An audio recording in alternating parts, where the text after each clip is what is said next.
Good day, everyone. We are Group 4 and we are tasked to report and discuss all about the audit for mining industries. We're hoping that we will have a fruitful discussion.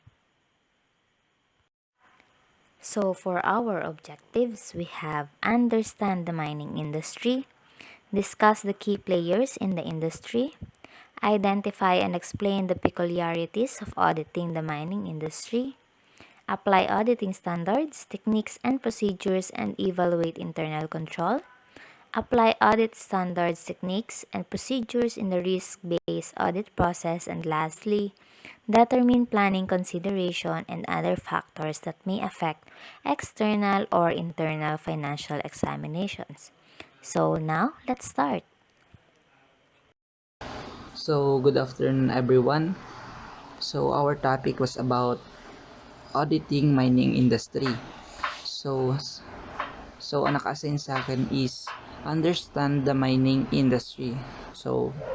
Proceed na po tayo sa next slide.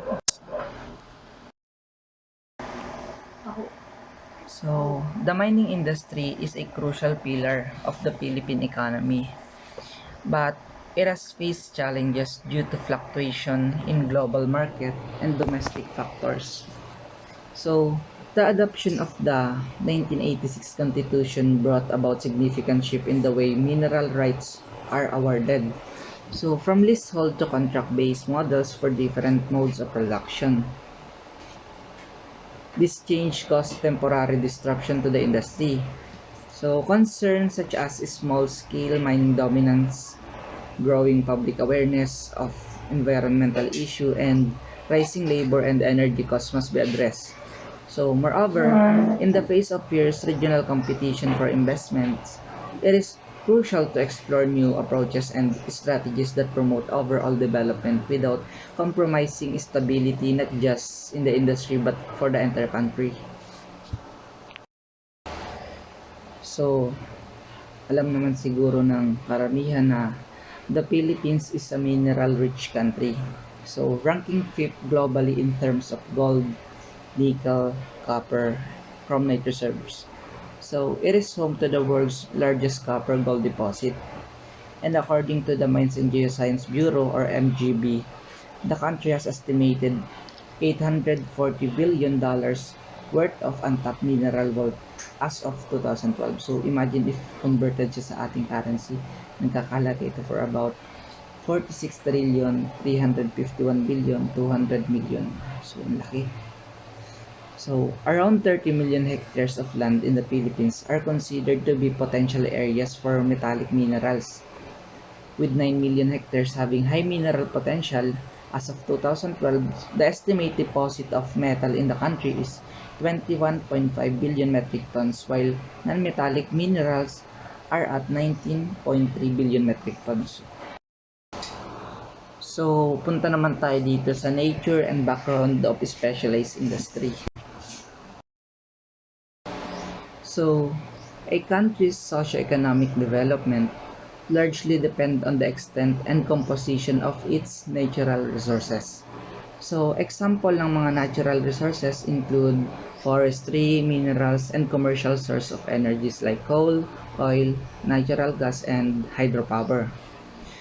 Mining and mineral processing are activities for extraction and processing minerals for commercial use.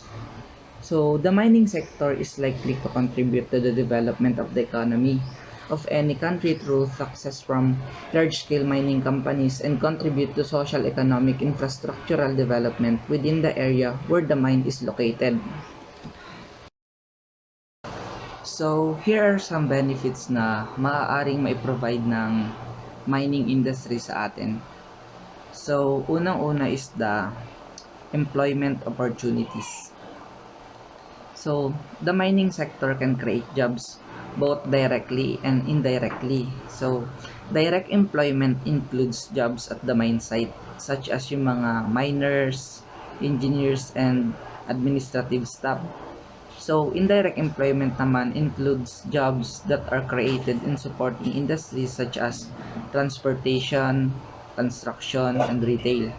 For example, a mine might require workers to build roads, construct buildings, or transport goods. So, yun po. So, the second benefits na maaring mai-provide ng mining industry sa atin is the education and health services. So, mining companies can contribute to the development of education and health services in the areas surrounding the mine site. So, this might involve building schools, clinics, or hospitals, or funding scholarship for local students. So, for example, sa Rio Tinto, so it is a large mining company, has implemented a program to improve the quality of education in Mongolia, where it operates in Oyu Tolgoi copper and gold mines. So, the third is the increased foreign exchange reserves. So, mining exports can contribute to a country's foreign exchange reserves, which can help reduce a country's foreign exchange deficits. So, this can lead to a more stable economy and allow a country to import goods and services that it needs. For example, in 2021, the Democratic Republic of Congo earned over $2 billion in export revenues from its cobalt and copper mines. So, yun po. So, the fourth is improve infrastructure like roads and water supply. So, mining companies may invest in infrastructure projects to support their operations. So, this can include building roads, bridges, and power plants, as well as improving the access to clean water and sanitation facilities. For example, sa Newmont Mining Corporation, it is a large gold mining company. So, they had invested in road and bridge construction in Peru to improve the transportation of its goods. So, makikita natin is naga-benefits tayo. So, the last one is to create other economic activities to support the mines instead of importing all supplies from abroad. So, mining can stimulate other economic activities in the surrounding areas. For example, yung restaurants, hotels, and retail businesses may emerge to serve the needs of the mine workers and their families. So, in addition, the mining industry can create demand for the other goods and services such as transportation and energy. For example, in Australia, the mining industry has created demand for the mining equipment manufacturers, so as well as for the rail and port infrastructure to transport minerals to market. So, yan po yung mga pwede nating ma-benefits sa mining industries. So, let's proceed to the next slide. So, minerals are non-renewable resource. So, mining represents a temporary use of land. So, the mining life cycle during this temporary use of land can be divided into the following stages. So, exploration, development, extraction, processing, and mine closure. So, in this section, we explain the various phases of mining, the associated impact in each phase, and suggested mitigation and amelioration measures. So, this figure sets out the 6 physical stages of the life cycle of a mine. So, let's begin with the exploration. The first stage of the mining life cycle is the exploration. So, this involves identifying areas of the Earth's crust that may contain valuable minerals and metals. So, exploration can include a range of activities such as geophysical surveys, drilling, and sampling. So, ang goal ng exploration is to determine whether a deposit is economically viable and can be mined in sustainable and responsible manner. So, sa next cycle is the project development. So, once a viable deposit has been identified, the project development phases begin. So this involves planning the mining operation, securing permits and approvals, and developing a mining plan. So project development also includes designing the infrastructure needed to support the mining operation, such as roads, power supplies, and water treatment facilities. So, ang pangatlo is mining and milling. So, the mining phases involves extracting the ore from the ground and processing it to separate the valuable materials and metals from the surrounding rock. So, this can involve various methods such as open pit mining, underground mining, and block caving.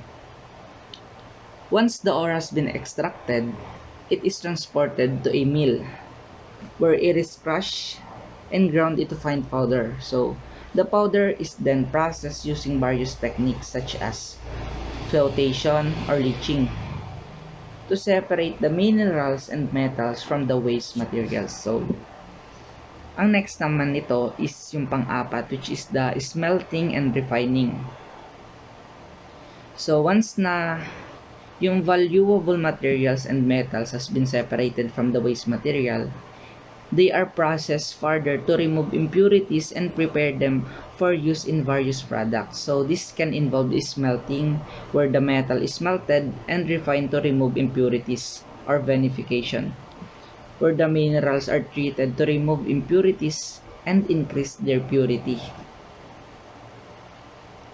So, ang panglima is yung mine closure. So, when the mining operation is complete, the mine closure phase begins. So, this involves decommissioning the mine and restoring the land to its pre-mining condition. So, this can include removing infrastructure, stabilizing the soil, and planting vegetation to promote the ecological recovery. Mine closure is a critical phase of the mining life cycle as it ensures that the land is left in a safe and stable condition for future use. So the last phase naman is yung abandon mine or rehabilitation. So in some cases kasi yung mining operations may be abandoned before the mine closure phases can be completed. So abandoned mines can pose significant environmental and safety risks. And it is important to rehabilitate them to prevent the further damage. So, rehabilitation can include stabilizing the soil, controlling erosions, and restoring vegetation. So, kagaya na sinabi ko kanina.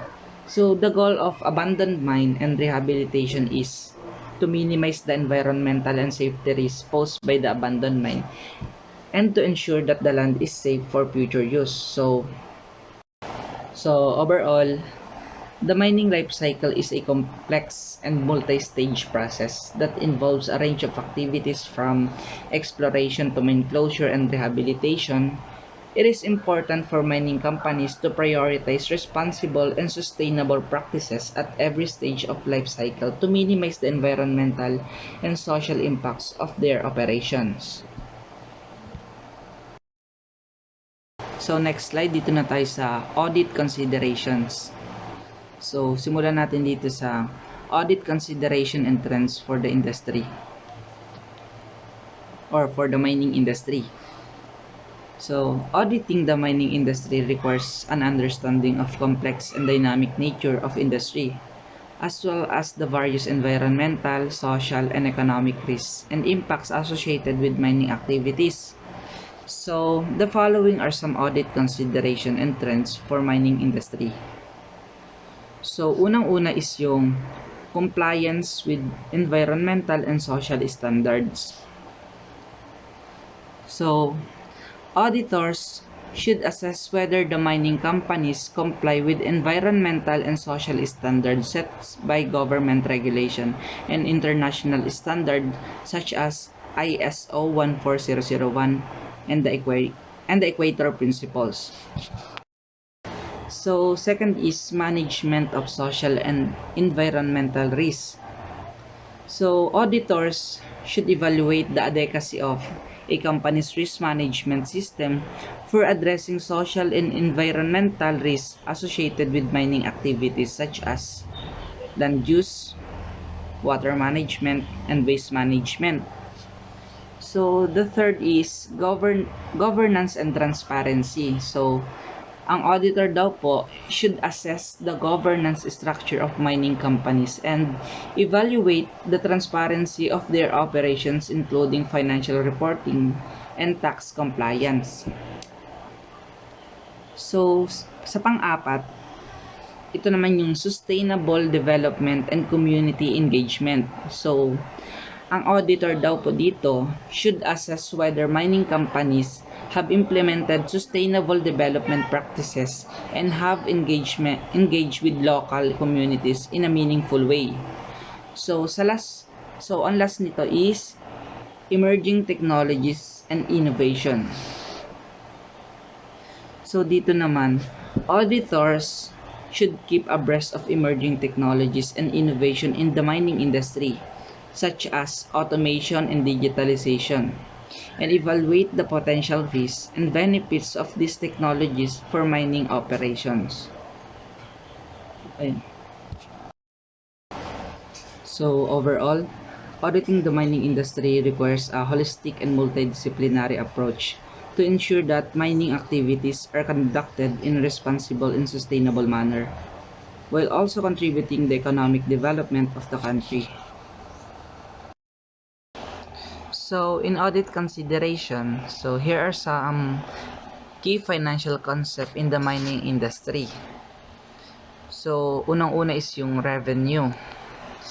This is the income generated by the mining company from the scale of its minerals. So, it is calculated by multiplying the amount of ore produced, so in tons yan, by the grade of the mineral in grams per tons, by the recovery rate or the percentage of the metal recovered during processing, by payability rate or the percentage of metal that the buyer will pay for by the metal price. So in short, it is calculated by multiplying the amount of ore produced times the grade of the mineral times the recovery rate times the payability rate times the metal price. So, yun po yung pagkuha ng revenue.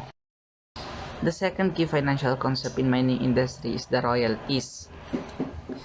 So, these are payments made to the owner of the mineral rights, usually the government or private individual.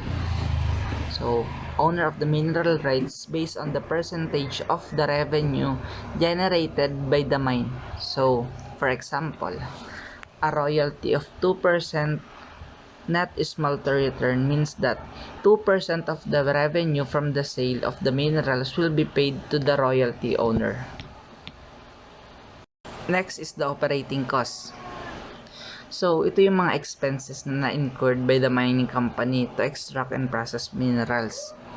So, they are typically calculated on a per ton basis and include costs such as labor, equipment, fuel, and maintenance. For example, if the operating cost per ton of a mining is $2.5, then it is cost sa company $2.5 to extract and process 1 tons of ore.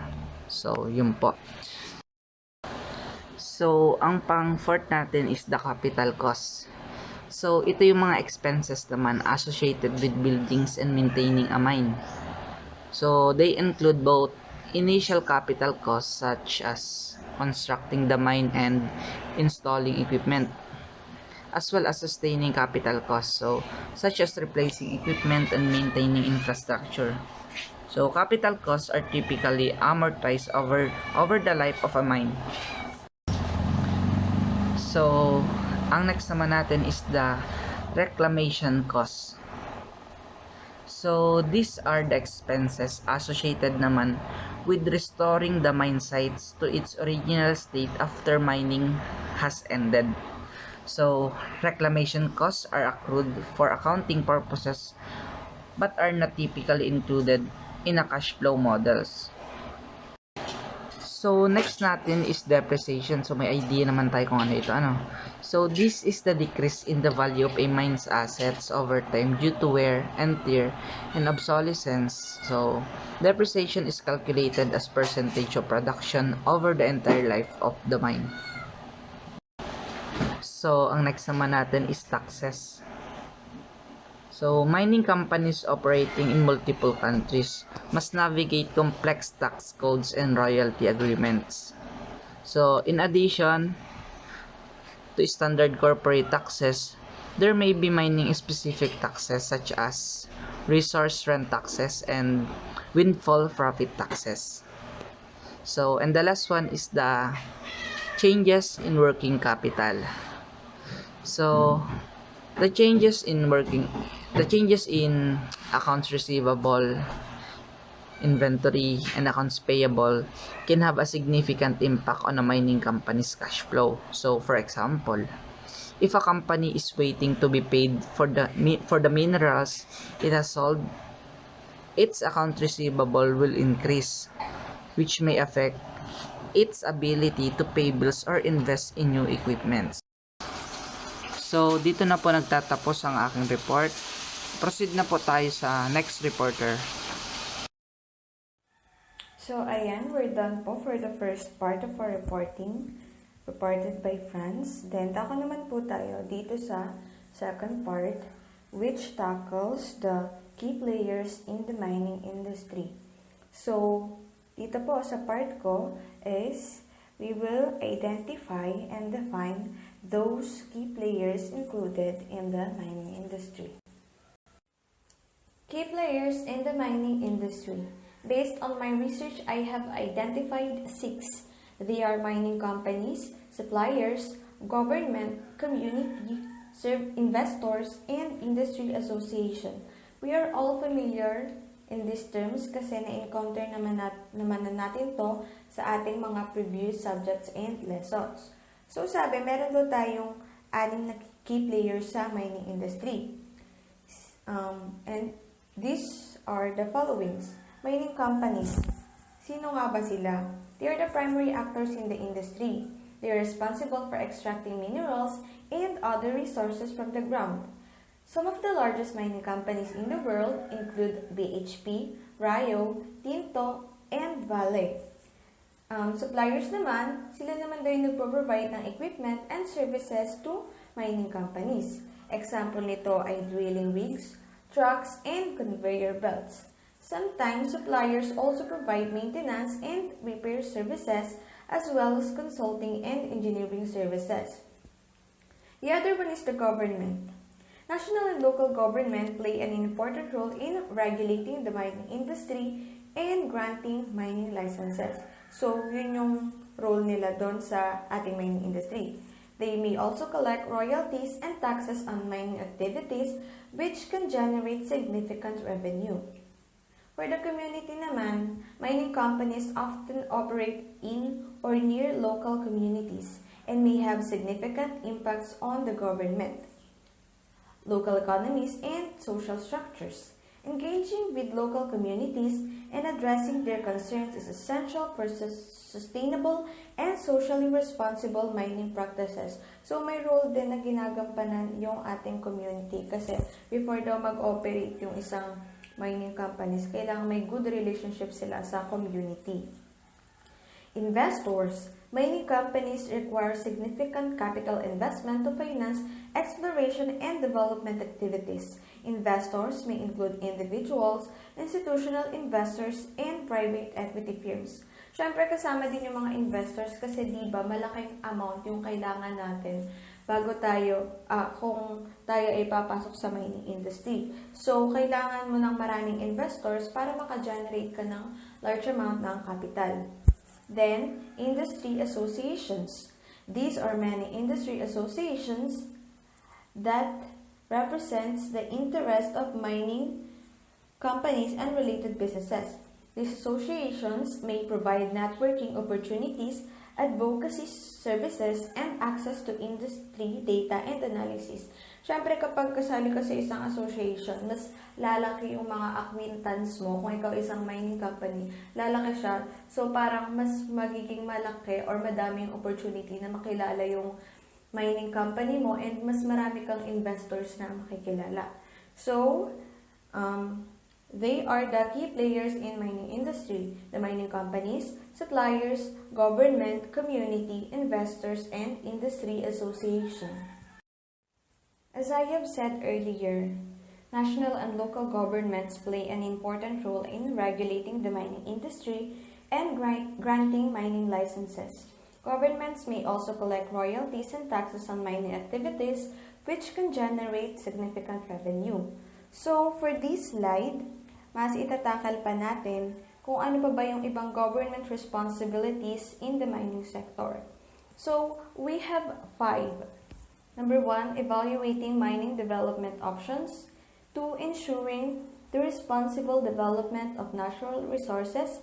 3, monitoring natural resource extraction. 4, collecting revenues from natural resource extraction. And 5, collecting financial assurances for site remediation and monitoring financial liabilities. In evaluating mining development options, this involves process that help governments to make policy decisions on whether to develop a particular sector or not. Example is that deciding whether to allow the development of uranium mines in a jurisdiction. It also includes environmental impact assessments, socioeconomic impact assessment, strategic environmental assessments, and cumulative impact assessments. This process may also include, where relevant, the consideration of Aboriginal land claims and their impact on proposed developments. For number 2, ensuring the responsible development of natural resources. This involves putting in place laws and regulations that will set clear requirements that must be met by mining companies to limit the impacts of mining activities on the environment and local communities. For example, regulations may prohibit certain extraction practices, set site remediation standards, or establish limits on the release of contaminants in the air, soil, and water. Number 3, monitoring natural resource extraction. This involves oversight activities carried out by government departments and agencies to ensure that mining companies are in compliance with all applicable laws and regulations. This involves, among other tasks, conducting compliance inspections, issuing fines and remediation orders when necessary, and certifying that the commissioned mines have been properly remediated. Number 4, collecting revenues from natural resource extraction. This involves setting rates and collecting all fees, leases, bonuses, penalties, and royalties related to the extraction of minerals and conducting audits to ensure that all due payments have been received in full. Number 5, collecting financial assurances for site remediation and monitoring financial liabilities. This involves collecting financial assurances from leaseholders, assessing the adequacy and completeness of remediation plans submitted by private companies, monitoring progress on remediation work, attesting that remediated sites have met all applicable standards and requirements, and regularly updating estimates of future remediation costs. To sum it up, or in simple terms, yung government responsibilities in the mining sector is first, they are the one who evaluate the mining development options, or sila yung, it's their responsibility to decide whether to allow the development or the mining in a certain location. And syempre, responsibility din nila na i-check yung mga na-i-check kung nagko-comply ba sa rules and regulations ang isang mining company para na rin ma-ensure yung safety ng mga tao na naninirahan malapit doon sa or in the place where the mining is taking place. And Responsibility din ng ating government to collect revenues and collect financial assurances for site remediation and monitoring of financial liabilities. So, syempre, sa bawat corporations naman and business, merong mga taxes na kinokollect ang ating government. So, isa din yun sa mga responsibilities nila. So, that's all for my part and thank you for listening. In the next topic, we will explore and elucidate the unique aspects of auditing within the mining industry. This will involve identifying and explaining the specific measurements, initial and subsequent, and intricacies that arise when conducting audits in this sector. By delving into these nuances, we can gain a deeper understanding of the auditing process and how it can be tailored to meet the needs of the mining companies.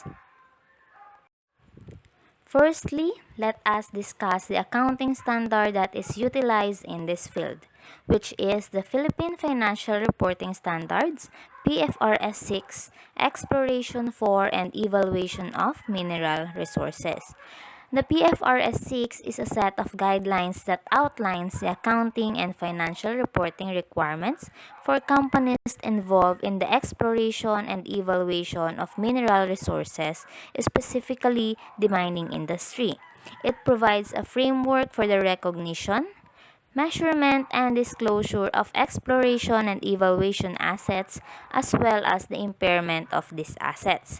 So, the PFRS 6 is a vital tool for companies involved in the exploration and evaluation of mineral resources, providing a clear and concise framework for financial reporting.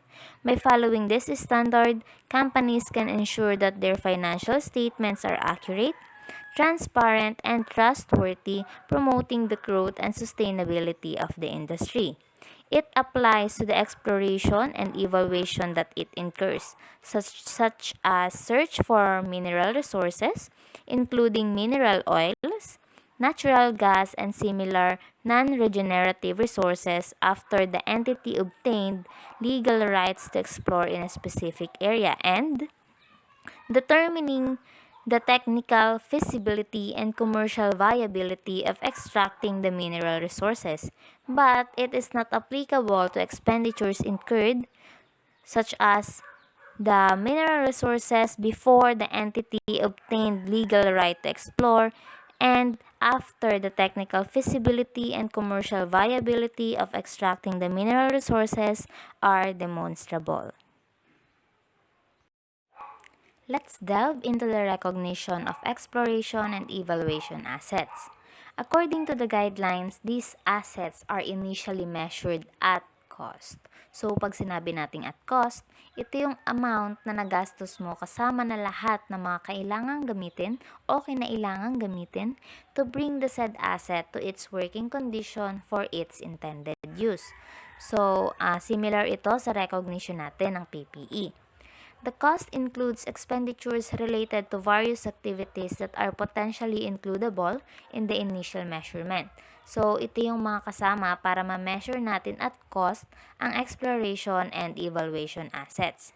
First is the acquisition of exploration rights, topographical, geological, geochemical, and geophysical studies, exploratory drilling, trenching, sampling, and activities to evaluating the technical feasibility and commercial viability of extracting mineral resources.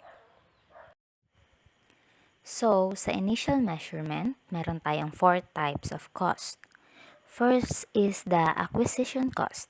Ito yung cost or the amount paid para makuha yung property containing the natural resources. Next is the exploration and evaluation cost.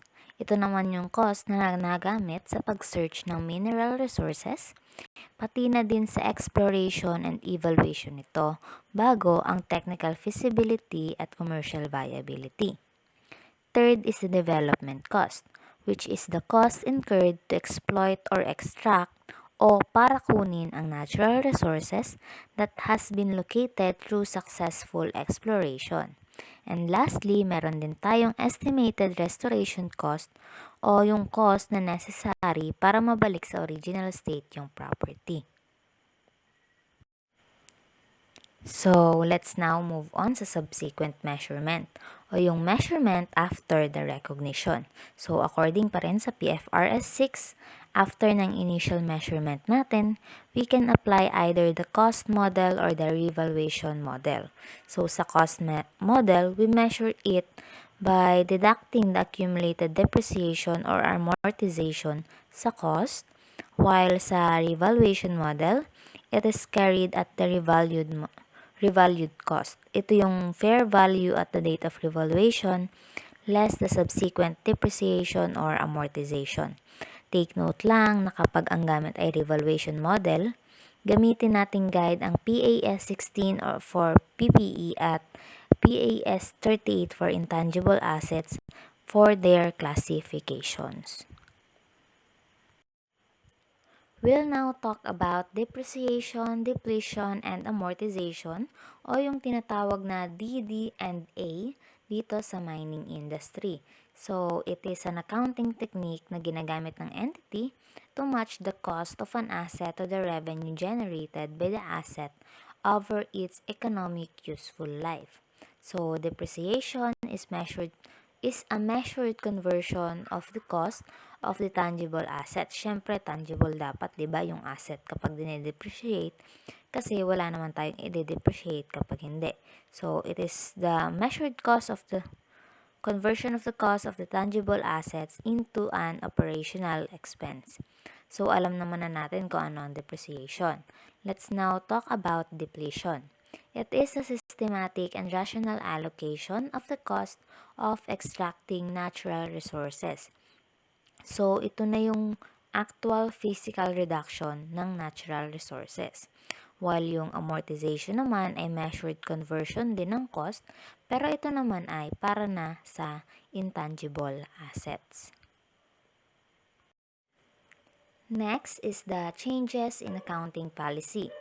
An entity may change its accounting policies for exploration and evaluation expenditures if the change makes the financial statements more relevant to the economic decision-making needs of users and no less reliable, or more reliable and no less relevant to those needs. An entity shall judge relevance and reliability using the criteria in PAS 8. To justify changing its accounting policies for exploration and evaluation expenditures, an entity shall demonstrate that the change brings its financial statements closer to meeting the criteria in PAS 8. So, pero hindi naman nire-require ang full compliance dun sa criteria. Another is the classification and reclassification of exploration and evaluation assets. So, an entity shall classify exploration and evaluation assets as tangible or intangible, according to the nature of the assets acquired, and apply the classification consistently. So, some explorations and evaluation assets are treated as intangible. For example, ay drilling rights, whereas others are tangible. Ang example naman nito ay vehicles. So, to the extent that a tangible asset is consumed in developing an intangible asset, the amount reflecting that consumption is part of the cost of the intangible asset.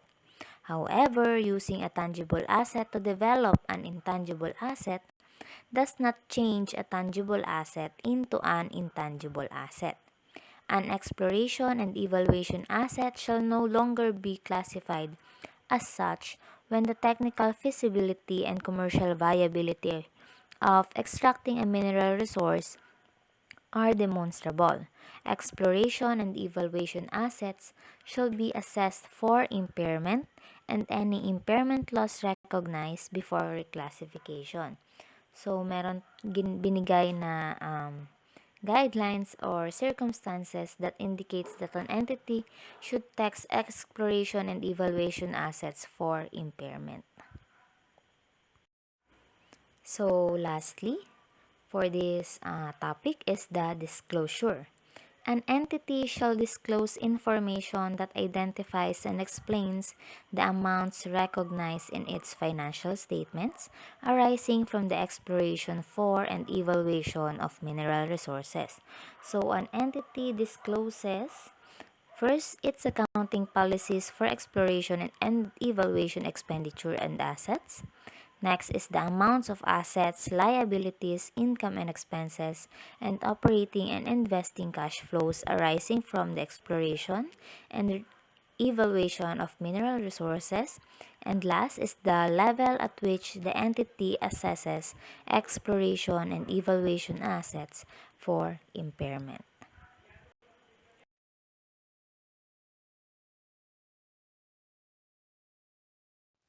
Good afternoon. I am Rose Ann Historilio and I'm going to report apply auditing techniques, procedures, and evaluate internal control. So, after natin nalaman kay Ms. Maigting yung auditing standards and peculiarities of auditing in mining industry, which is including na nga doon yung mga measurement ng exploration at evaluation cost, kailangan natin malaman ano ba yung mga strategy, yung mga process, and paano ba in-evaluate yung internal control sa isang mining industry. First, let us talk about the auditing techniques or strategies. So in reality, the development of an appropriate compliance strategy for the effective administration of the mining industry is nakasalalay sa nangaangkop na pagsasanay or di kaya yung mga kwalifikasyon ng mga kawani ng otoridad in combination with a legislative framework designed to support the administrator in ensuring compliance. So the varied nature of taxpayers involved dito sa mining operations provides challenges to the government and the administrator in ensuring that taxpayers are treated fairly and the revenue expected is collected. Building compliance capability and developing robust legislation. For any audit strategy to be successful, it must address the need for suitably qualified staff, risk and intelligence capacity, effective work practices and administration, technical advisors to deal with complex or specialized matters, and appropriately developed and robust legislation. So para sa mga kagawaran ng gobyerno, nangangahulugan na yung kakayahan ng mag-upskill or bumuo ng kakayahan ng mga audit team ay pinakamahalagang tool para sa success ng isang audit program. And for many agencies, in reality, effort has gone into the creation of training material for the compliance areas as well as yung implementation of common work practices design para ma-improve yung efficiency ng isang audit program. And for the auditing of the mining industry to be effective, yung legislation na tinatawag natin needs to be structured to deliver clarity as to the intent of the specific provisions, and in particular, where the legislation provides incentives or concessions, the law should appear transparent as to what is being provided for in the provision. And for government, the use of a design approach in the development of legislation is important in ensuring that the legislative outcome achieve the objectives of the policy.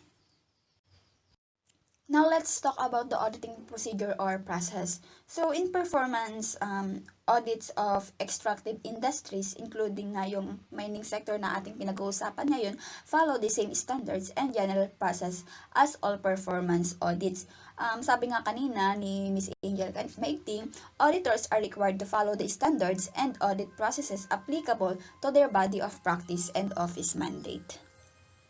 Now, you can see the overview of the performance audit process which must complete when undertaking an audit of the mining sector.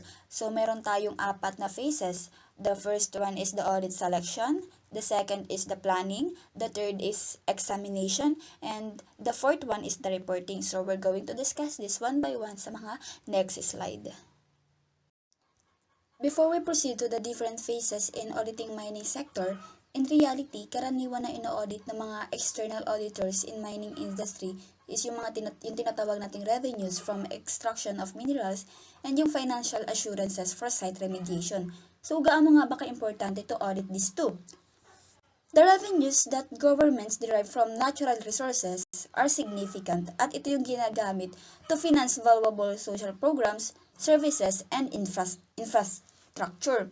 Kapag hindi ito kinokolekta ng pamahalaan, yung lahat ng kita they are entitled to, it may diminish their ability to pay for existing programs, to repay debts, and to create new initiatives. And the financial and performance auditors can play a key role para ma-ensure na nare-receive ng governments yung lahat ng revenues from their natural resources they are entitled to. And by auditing the management of financial assurances for site remediation, performance auditors can also help governments to better napoprotektahan yung taxpayers against dun sa future environmental liabilities. And through their annual financial audits of the government's public accounts, financial auditors also play an important role. And this role can be particularly important with respect to mining when natural resources revenues, financial assurances, and environmental liabilities for site remediation are material for the public accounts. Let us proceed now to the first step in auditing process in mining industry. The first step in this auditing planning process is to determine ano ba talaga yung i-audit natin. And yun yung tinatawag nating audit focus. Dahil ito yung kino-consider natin as part of the overall performance audit process. And to make this decision, kailangan natin mag-undertake sa initial research and analysis task. Yung una is acquire knowledge of business by gathering and analyzing relevant information on the mining sector and on government responsibilities in regulating, monitoring, and overseeing the sector. I know you are all familiar with this because we already discussed it in our auditing theory. Once yung auditors have a good understanding in the mining sector activities in their jurisdiction and have identified all the important government responsibilities, kailangan naman nating malaman where the key risks are and narrow down options to eventually arrive at a manageable audit focus. And sa stage na ito, pumapasok din tayo dun sa pwede nating i-review yung mga performance audits on the mining sector that have been previously published by the office or other jurisdictions, as well as yung mga gawa ng financial auditors na nag-conduct as part of their audits of the public accountants, dahil makakatulong ito sa atin, sa team or sa mag-audit to complete the list of potential issues to examine and to identify risk factors that we might not yet have considered. Now let us now proceed to the second phase of audit process, which is the planning phase. Kanina nabanggit ko na merong dalawang ino-audit. Normally, yung mga external auditors sa mining sector. The first one is yung auditing revenues from extraction of minerals, and the second one is auditing financial assurances for site remediation. So under the planning phase, we need to acquire knowledge of business and assessing risk, drafting audit objectives, and selecting audit criteria. Let me talk about first acquiring knowledge of business and assessing risk. Sa pag-audit ng revenues from extraction of minerals, we, the auditors, need to acquire knowledge of the organization and subject matter being audited and to prepare a risk-based audit plan. To audit the completeness of mining revenues, kailangan nating masagot, ating mga auditors, yung 3 main question. Ano ba yung sources ng revenue? Aling revenue ba dapat ang i-audit? And which controls should be examined? Itong revenue is from mining activities come from the exploration and production phases of mining projects, plus yung mga penalties that can be applied when leaseholders do not meet their lease obligation. And itong mga exploration phase for revenues can also come from the auction of exploration rights na nagge-generate ng malaking revenues in certain jurisdictions when economic conditions are favorable.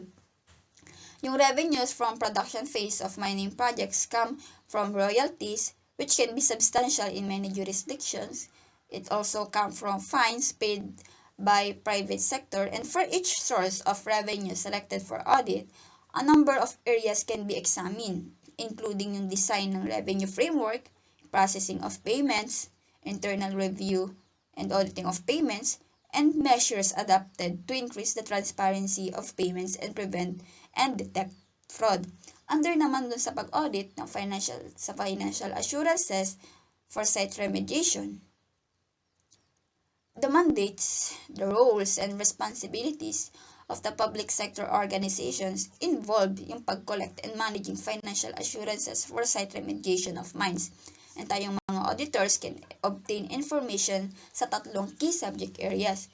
The first one is yung yung fiscal and regulatory environment sa extraction ng minerals in the jurisdiction under review, particularly na with regard to decommissioning and site remediation, kasi site remediation ang pinag-uusapan natin dito.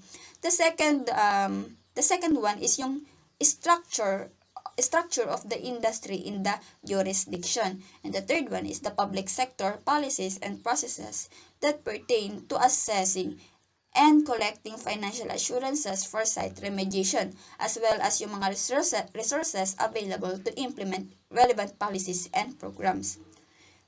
For each financial assurance program selected for the audit, kailangan nating ma-examine dito under the auditing financial assurance for site remediation, yung design ng financial assurance program. Kailangan din natin ma-examine yung collection of financial assurances and yung internal control na ginagamit in place to ensure the accuracy and completeness of payments.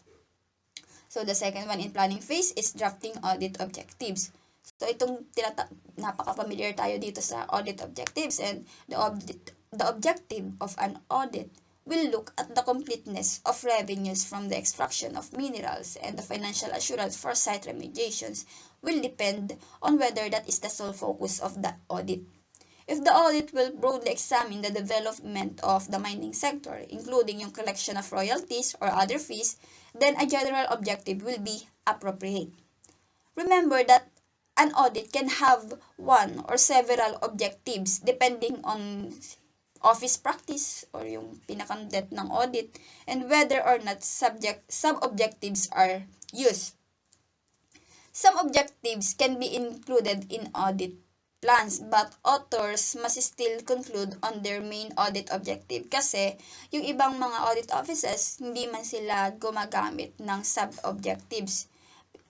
Yung gumagamit naman is may ibang gumagamit ng sub-objectives para mai-add at to support the main objective of an audit. The third one is selecting audit criteria.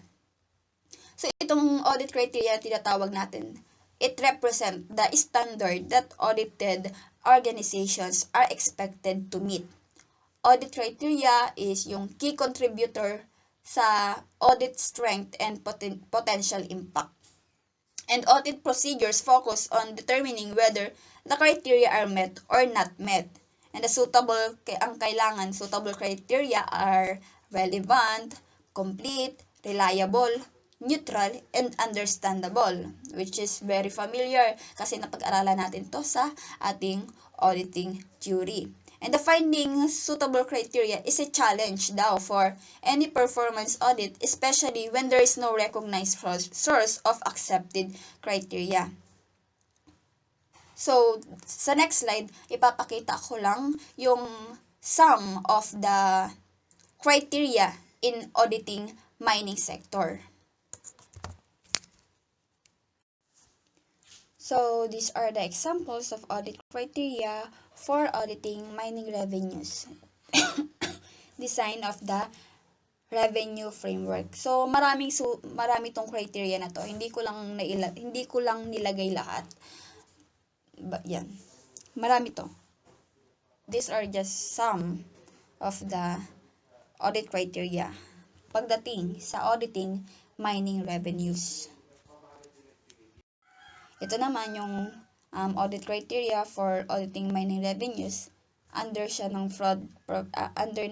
sa fraud prevention and transparency. So, meron ding mga audit criteria sa nabanggit ko kanina, yung processing of payments, internal review, and auditing of payments. Hindi ko lang talaga nailagay kasi marami sila. So, ito naman yung example of audit criteria for auditing the design of financial assurance program for under the remediation of mining sites. Again, these are just some of the criteria under the auditing financial assurances for site remediation. Napakaraming criteria nito. So, hindi ko lang nailagay lahat kasi marami.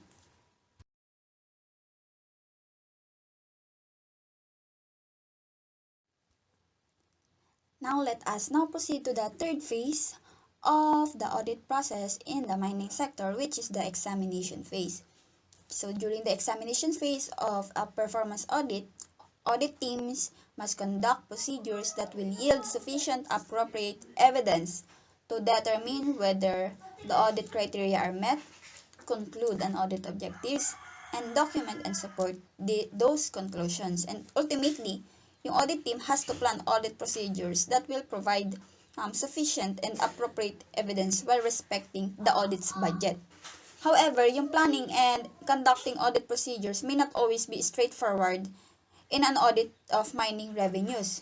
And from mandate limitation to finding the necessary expertise, performance auditors may have to deal with number of challenges before they can obtain all the information they seek and conclude on their audit objectives.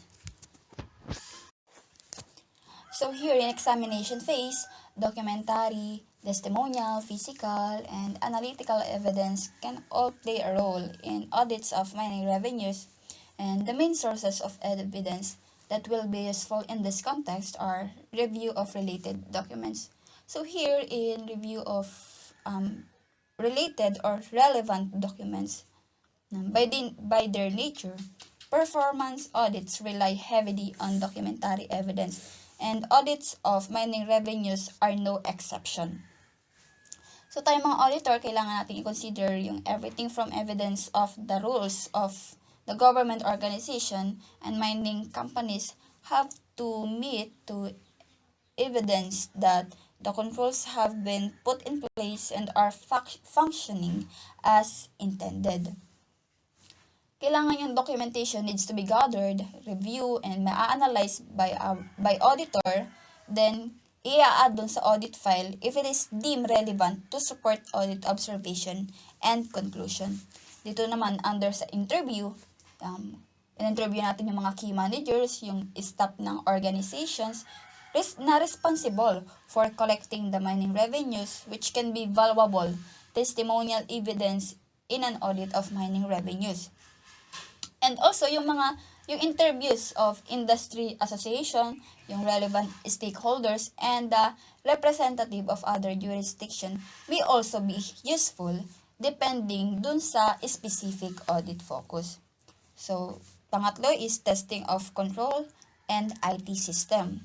So, as explained dun sa planning phase section natin kanina, yung public sector organization must rely dun sa number of controls to ensure that yung payments are nare-receive from mining companies for the extraction of mineral resources, which is dapat accurate at complete. Given the importance of those controls to achieve this objective, it is likely that tayong mga auditors will test a selection of controls. So, dito pumapasok yung internal control kung effective ba during the examination phase of their audit of mining revenues. And by doing a walkthrough of selected controls, tayo mga auditor can document that controls have been put in place, but they generally need to do more testing. Kailangan i-testing to ascertain whether yung control na yon is effective. And in planning this work, auditors should inquire as to whether financial auditors have performed walkthroughs and other detailed testing of mining revenues as part of the audit of the public accounts. So whatever control testing auditors decide to conduct, they should kailangan nilang i-document all the step na ginawa nila as part of the process so that the another auditor could replicate their work and arrive at the same conclusion. So, pang-apat nating examination phase ay yung sa site visits. So, itong site visit na to is tinatawag nating key in understanding how things work in the mining sector of a particular country or region. Nagbibigay ito ng chance to meet yung many individuals who have direct knowledge dun sa key processes and para ma-observe firsthand the workings of important system. And also, itong site visits can be even more valuable if an audit team is accompanied by an independent expert. So, in terms sa evidence, site visits can help auditors to map out process in detail, and they may also provide opportunities to test key controls and perform substantive test of details. Sinasabi dito sa examination phase, challenges involved in auditing mining revenues. So in 2012, the International Organization of Supreme Audit Institution or INTOSAI surveyed Supreme Audit Institution experience in auditing extractive industries. And the survey identified many challenges sa pag-audit ng extractive industries, including na nga dito yung technical complexity of extractive industries, yung lack of knowledge sa business, yung capacity, yung need of capacity for capacity building and retention of specialized staff within the audit offices, and yung mandate limitations. Now, we are in the fourth phase of the audit process in the mining sector, which is the reporting phase. So, during the reporting phase of a performance audit, ang auditor produce a report, syempre, kasi reporting phase, that present yung kanilang audit observations and conclusions. Yung audit reports vary considerably in scope and nature. And in addition, yung format and writing styles of performance audit reports are specific to individual audit offices. And as a result, there is no standard way to present audit findings. However, auditors can apply some common principles and good practices to improve the readability and impact of their audit reports. Yung una doon is yung paggamit ng mga diagrams, charts to provide context information in audit reports on mining revenues and financial assurances. And the second one is good practices for drafting effective audit recommendations. So here in reporting phase, under this, we need to draft recommendations. And drafting effective audit recommendation is very challenging task that requires much thought, discussion, and also yung ating professional judgment. And when drafting a recommendation, auditors can ask themselves the following question. Is the recommendation addressed to the right organization? Is the recommendation aimed at the root cause of the issue or at its symptoms? Does the recommendation clearly identify the risk being addressed? Is the recommendation consistent with the audit observations? What is the cost and feasibility of implementing the proposed action? Or are there alternative courses of remedial actions that would be easier to implement or be more affordable? What would be the impact on results, both positive and negative, if the recommendation were adopted? And could successful implementation of the recommendation be reasonably determined in a follow-up audit? So auditors can inform their decisions on audit recommendations by seeking the audited organization's views on the actions that para maitama yung mga kakulangan and sa recommendation ng isang auditor. And also, by discussing audit recommendations with audited organizations before completing audit reports, maaring pataasin yung possibility na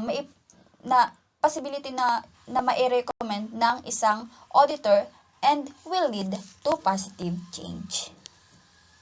So, lastly ng reporting phase is yung setting the context. So, when writing the introduction ng audit report sa mining revenues or financial assurances, tayo mga auditors should clearly state why we carried out the audit, and explain why the revenues or program we audited are important. So by using easy to understand charts and diagrams na ipapakita ko later sa next slide, auditors can effectively present useful context without using too many words. And using charts and diagrams, it will also break the text and make the report more visually appealing and easier to read.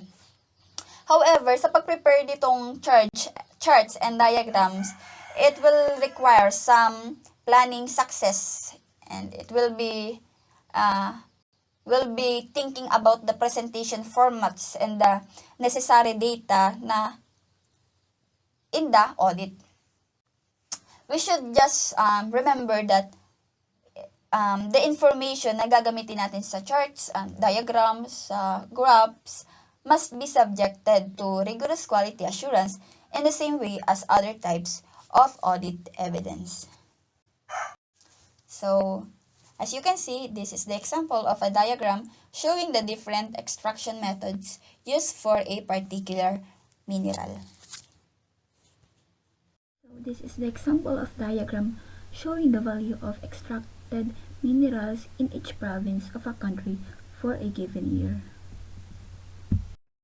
Ito naman yung example of chart showing the royalty payments received by a government over time for different minerals. Ito naman yung example of a map showing mining sites visited during an audit. And this is the illustration showing the potential environmental impacts of a mineral extraction process. Let us now proceed to the planning considerations and other factors that may affect external or internal financial examination. So we have here 3 challenges that are involved in auditing mining revenues, which are the expertise, site visits, and access to information. So let's begin with the first one, which is the expertise. We all know that the mining industry is a complex, often heavily regulated sector. Auditors who intend to audit revenues from the extraction of minerals may need access to specialized knowledge and expertise to conduct their audit. Depending on the audit focus, a team may need the help of a tax or data mining expert, an IT specialist, a lawyer, or an engineer. However, finding an expert for an audit engagement may be difficult, especially if the field of expertise is very technical and if the sector is undergoing a period of rapid growth. The necessity for experts to be independent from mining companies is challenging because most active experts have links with the industry. For this reason, auditors may consider hiring a retired expert as a consultant. It may also be possible to rely on a specialist employed by the government in cases where independence requirements are met.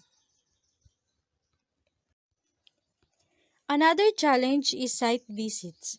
Performance auditors often develop their knowledge of business of a new area by conducting site visits to see relevant business activities firsthand and to meet knowledgeable staff and managers on the ground. With mineral extraction, there may be cases where this would be very costly or would involve complex logistics because mines are often in remote areas, far from cities and transportation hubs. There may also be security concerns or seasons in which weather conditions would make travel even more difficult. Lastly, access to information. There may be some situations where auditors will have difficulty obtaining the required information to reach a conclusion on an audit criterion. So external auditors will not usually need to access the records and data of private mining companies to conduct their audit. But should this need arise, for example, if auditors are seeking to assess the transfer pricing risk, They should not assume that private companies will collaborate with their audit, especially if the audit office does not have a clear legal mandate to access such information. Auditors may have trouble accessing information from other jurisdictions for benchmarking purposes. Indeed, it is possible that the extent of information they can obtain in their own jurisdiction because of their office's legal mandate will prove unattainable for other jurisdictions where their mandate does not apply. Because a fair benchmarking process requires comparing similar information from all selected jurisdictions, disparity in information quality and quantity may mean that no useful results can be drawn from the exercise. So, this is the end of our discussion, and we are hoping that you have learned something from us. Thank you so much for listening.